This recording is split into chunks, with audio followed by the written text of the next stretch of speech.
نکلتی ہے اثر رکھتی ہے، دل سے جو بات نکلتی ہے اثر رکھتی ہے، پر نہیں طاقت پرواز مگر رکھتی ہے۔ اور معزز سامعین، بارہ رحمت کی کمی نم مٹی کی زرخیزی پر خشک سالی کو غالب لے آتی ہے کہ جب پھول کی کوپلیں بہول بن جاتی ہیں۔ تقاضۂ حالات کے پہلے تو حکمت اقبال کے قلم کو نیشنل بنانے کی ٹھان کر ایک ایسے گروہ جس کے لیے ذلت و پسماندگی کی بھی حلم کشی کر رہی تھی، فریضۂ رہنمائی ادا کرنا شروع کیا تو یہ طنز ہوا جہاں سے سنے گا اقبال کون اس کو،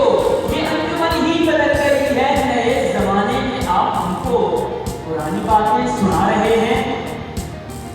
تو پھر امید اقبال پرت کر محنت پرواز شام میں جاتے ہیں کہ اس کے ذوق یقین نے اقبال کو بتایا کہ بعض پروں سے کب اٹھتا ہے، بعض کا دل ہے جو اٹھتا ہے،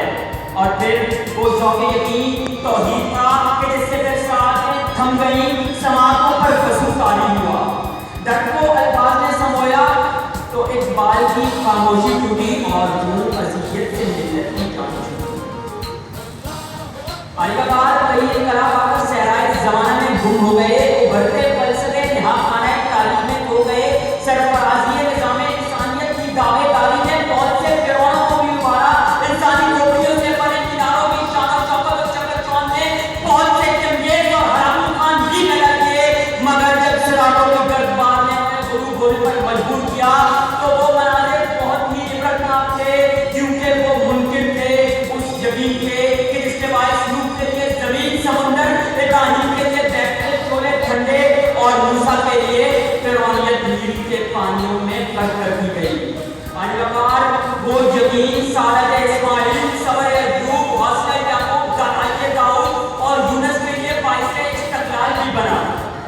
اس یقین نے فقط و صالح والے فاروق کو جری عثمان کو بنی علی مرتضیٰ کو شیر خدا بنانے کے بعد خالد بن ولید کو سیف اللہ بھی بنایا۔ مسلم فاتحین کے بعد اس یقین کی نشانی قیام پاکستان اور پھر کشمیر کا شہید برہان مظفر بانی بھی بنا، کیونکہ 313 سے ٹکرانے جن کے 1000 سے ٹکرانے والے 313 کا یہ یقین ان کا ہتھیار بنا تھا، تو 72 کے قافلے میں موجود ہر شخص کا یہ یقین حوصلہ حسین بن گیا تھا، اور کائنات میں روح الامین اور رحمت للعالمین کے یقین کو پیدا کرنے والے نے باطل پر یہ بیان کرنا تھا کہ آسمان نہیں مٹانا نام نشاں ہمارا۔ علیٰ مگر لہو رنگ تاریخ آج اس موڑ پر ہے کہ جب دمشق و شام کی سڑکوں پر گردنیں کاٹنے اور جیکٹیں کاٹ کر تجزیہ انسانیت کرنے والے نظریہ توحید اور روزے انسانیت کی قواعد ملک کو تار تار کر رہے ہیں، بڑھے جانے والے خزانوں کو بقا و سلامتی کا پیمانہ منوانے والوں کی بھی کمی نہیں، ایسے میں گر زبوں حالی ملت اور استغاثۂ حالات پیش کرنے کی آڑ میں کوئی اس منشا پر کہ فقط باتیں اندھیروں کی محض اس سے اجالوں کے چراغے آرزو لے کر نہ تم نکلو نہ ہم نکلے، کوئی توحید کے دوڑے بیان قائم کرائے تو پھر میں جانب نہ صحیح ایک طالبی صحیح اس جبر کی پیٹ کو لاتو عزا کے ہاتھوں میں شمشیر کو ایسی تدبیر کو ایسی تقدیر کو فکر مسلم پہ لپٹی زنجیر کو اس توحید کو ایسی توحید کو کوئی جانے اگر کوئی مانے مگر میں نہیں مانتا، میں نہیں مانتا،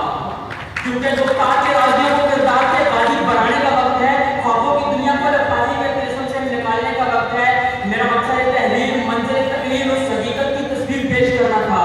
ایک فقط دولت سے ذرے